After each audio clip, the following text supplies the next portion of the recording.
isang pruweba that we are now living in the last days dahil sa isang video na kumakalat ngayon sa social media na isang pastor daw na nagtuturo sa kanyang congregation ng isang bagay na karumal-dumal sa paningin ng Panginoon. Ang pangalan po ng church na to is Awakening dahil sabi niya is na-awake daw sila. At marami pong iba na nagsasabi na ang church na ito ay Marcionism. Okay? And then, ang isa pang bagay na alarming dito is isa po siyang CEO ng Big Brew and isa po siyang businessman in short. At sikat at marami na rin pong branch to, no? And meron din po siyang bagong pinatayo na milk teahan na ang pangalan po ng milk teahan niya is Limonyo. So, alam niyo po, bilang isang pastor, bilang isang may hawak ng congregation, alam niyo po, kapag ka Kristiyano ka or sinasabi mong lingkod ka ng Panginoon, it must be kumbaga parang nakikita dapat sa buhay mo yung nilalakaran mo. So, ito na nga. So, malalaman natin kung sinong totoong lingkod ng Diyos by their fruits. You will know them by their fruits. So, ibig sabihin, hindi lahat ng nagsasabing sila ay pastor talaga.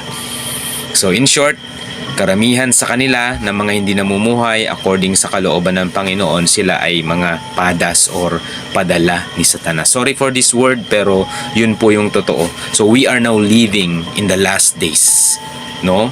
Na talagang namamayagpag na po yung gawa ng kaaway. By the way, siguro biktima lang siya, pero hindi ako naniniwalang biktima lang siya. Pinili niya tong landas na to. So, it's part of the scriptures. Basahin ko po yung scriptures sa 2 Timothy chapter 3. Pakinggan nyo po itong mabuti. Verse 1, datapwat alamin mo ito na sa mga huling araw ay darating ang mga panahong mapanganib. Verse 2, sapagkat ang mga tao ay magiging maibigin sa kanilang sarili, maibigin sa salapi, mayayabang, mga mapagmalaki, mapagtungayaw, masuwayin sa mga magulang, mga walang turing, mga walang kabanalan. Verse 3, walang katutubong pag-ibig, mga walang paglulubag, mga palabintangin, mga walang pagpipigil sa sarili, mga mabangis, hindi mga maibigin sa mabuti. Verse 4, mga lilo, mga matitigas ang ulo, mga palalo, mga maibigin sa kalayawan kaysa mga maibigin sa Diyos.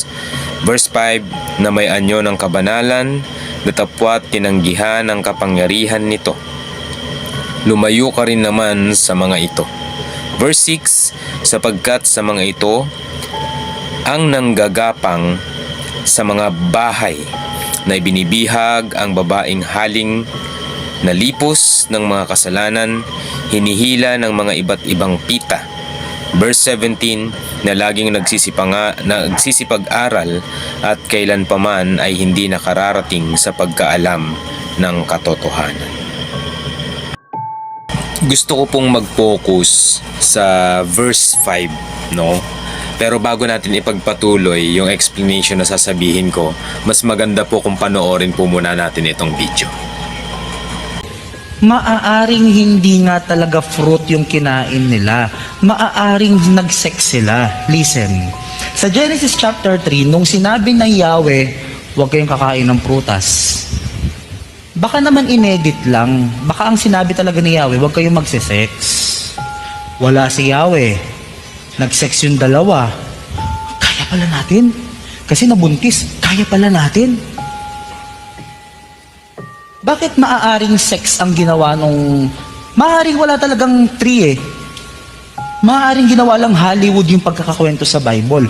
Maaaring wala talagang tree. Maaaring nag-sex talaga sila. Kasi tinan mo, nung pagkabalik ni Yahweh, anong sabi? Kinain nyo na. Babae, dahil dyan mabubuntis ka. Di ba yun yung parusa, mabubuntis? Kahit kaninong science mo itanong, wala kang makakaing prutas tas mabubuntis ka. Kahit kaninong science mo itanong. Pero pagkabalik ni Yahweh, bakit ang parusa sa babae? O mabubuntis ka. Kung ako si babae, teka. Prutas lang yung kinain ko, ba't nabubuntis ako? Wala sa usapan yon. O hindi talaga prutas ang kinain. Maaaring itlog ang kinain. Kaya alam nyo, totoo yung joke.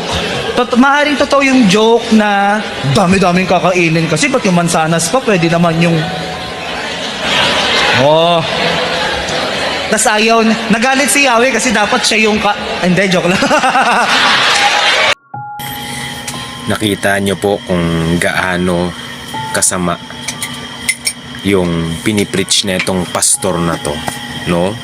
By the way, as written in 1 John chapter 4 verse 1, na sinasabi nga doon, binibigyan tayo ng warning ng Panginoon na itest natin yung bawat espiritu.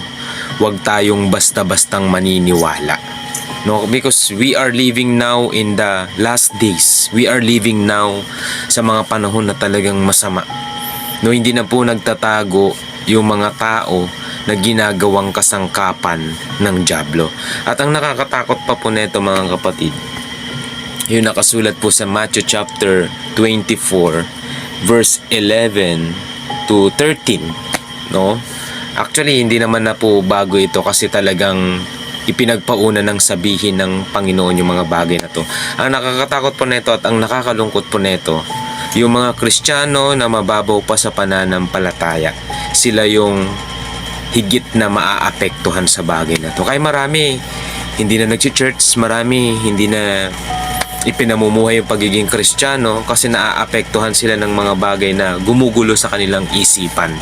Marami nang lalamig sa pananampalataya dahil nga sa pagsagana ng katampalasan. Pero lagi nyo pong tatandaan to, mga kapatid.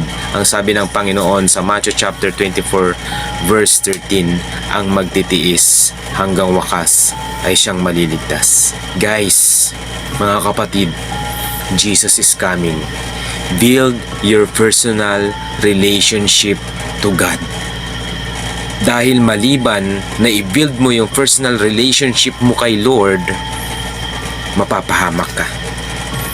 Mapapahamak ka kapag hindi mo iningatan yung kaligtasan na tinanggap mo sa Panginoon. It's time for us to work out our own salvation. Only Jesus. Jesus is the way, the truth, and the life. No one comes to the Father except through Jesus Christ. Mga kapatid, panghuli, rapture will take place at any moment. Lahat ng mga signs nandiyan na sa paligid natin. Get right to God before it's too late.